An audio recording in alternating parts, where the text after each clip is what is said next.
You're listening to Michael Boyd on Radio West Fife. We're in the beautiful, idyllic setting of Tullibole Castle, nestled right in the Crook of Devon, and I'm joined here by Stuart Brennan, who's the director of a new film called Plan Z, and it's going to be out next year, or?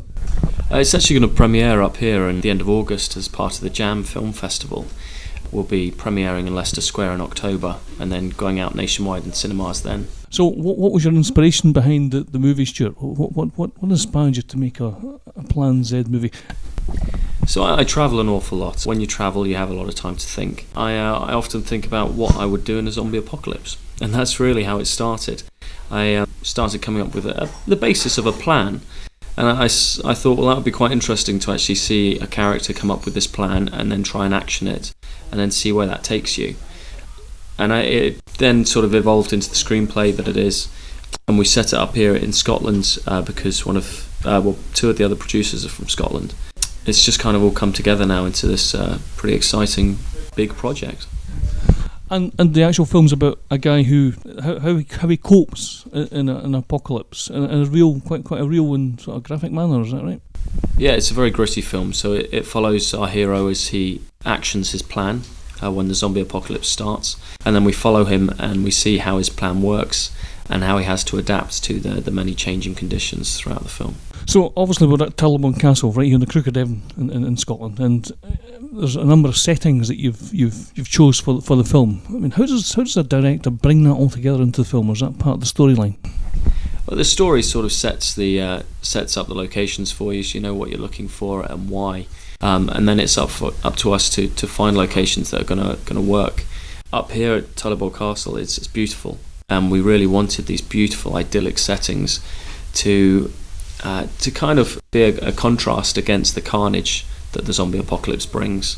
So whenever there's a spot of natural beauty, we then do something pretty horrific, and it gives it this interesting contrast. Yeah, I can see myself. I've watched a few zombie movies myself, but not lately in the past 5 years. So I'm looking forward to seeing this myself, and so are the listeners. You know, have it being filmed right here in the heart of Fife. Are there many props that you've got to bring with you on a film like this, on a shoot like this? Well, we've shot the film sequentially, so we start shooting the first part of the movie first, and we end up at the end, which means that the few props that the character brings on his journey is all that we needed to take with us, and then they pick up things en route.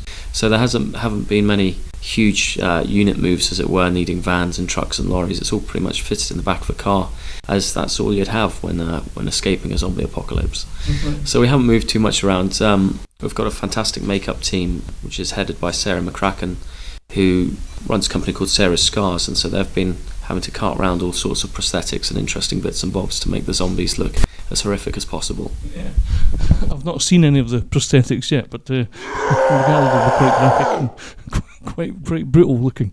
They are indeed, yeah. We've had a few zombies, and each one just seems to get more and more terrifying. But we perhaps get some screams in the background there, but we'll not disturb them whilst they're filming and whilst they're acting. And I'm also joined with Terry Deary. And Terry Deary is... I'm the author of Horrible Histories, among other things. Your involvement in this film, I mean, what, how did you become involved? Purely as an actor.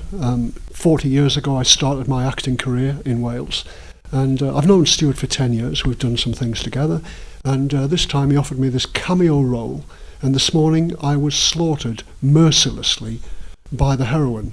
And my fans will be so disappointed to see my brains splattered over this lovely countryside. And from what I saw this morning, the way I was killed was quite horrific, and I'm still recovering. But fortunately I have recovered.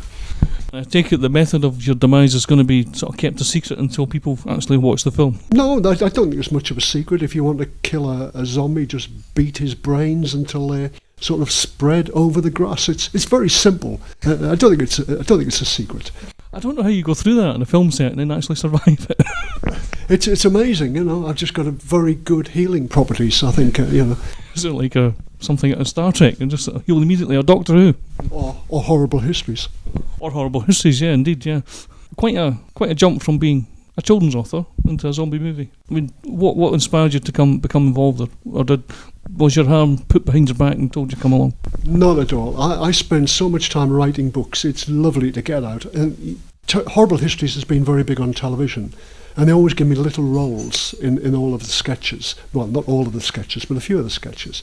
And it's nice to be able to expand and do something on film, and to do something which is very, very different to the history stuff. I play a character called Old Davy. And, somebody as young as me, I'm only 68, I'm saying the prosthetics to make me a zombie were hard work, but the prosthetics to make me look old are going to be really difficult.